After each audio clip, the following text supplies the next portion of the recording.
लाखों हेक्टर जमीन पूरे देश में है।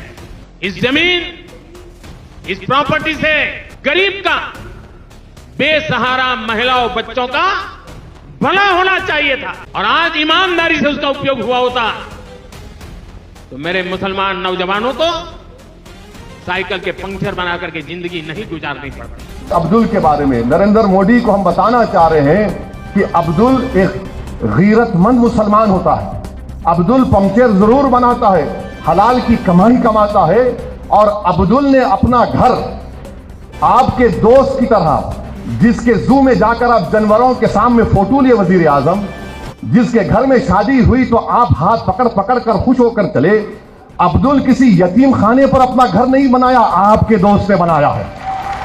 और इस कानून के जरिए सेक्शन 2 जो बनाया गया है, बोरी लोग कह रहे थे, हमारे दाऊदी बोरा लोग कह रहे थे कि सेक्शन 2 से हमको वक्त से निकालिए आप, उनके पास फिक्र अलग है, दाइल मुतलक का कॉन्सेप्ट है। उन बेचारों को आपने बुलाकर उनके सामने उनकी तौहीन कर दी। मैं पार्लियामेंट में खड़े होकर कहा कि आप तो बोरियों का नाम ले रहे थे और आप बना दिए ट्रस्ट, यानी नाम बोरी का हुआ मगर फायदा मुकेश भाई के मुंह में गुलाब जामुन चला गया।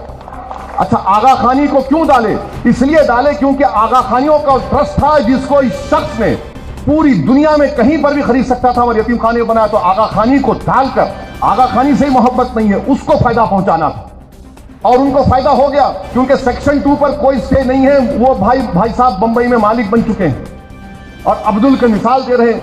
नरेंद्र मोदी, अब्दुल आपका एक और दोस्त है जिसके पास पूरे एयरपोर्ट है, पोर्ट है, अब्दुल के पास तो कुछ भी नहीं है।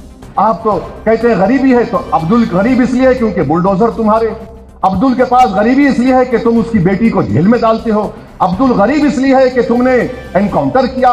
अब्दुल गरीब इसलिए है कि तुमने 2002 में गुजरात किया। अब्दुल गरीब इसलिए है क्योंकि मुंबई में वहां पर इंसानियत का कत्लेआम हुआ, हाशिमपुरा हुआ, दिल्ली हुआ और 2020 का मुंबई हुआ, इसीलिए अब्दुल गरीब है। आपने क्या किया अब्दुल के लिए?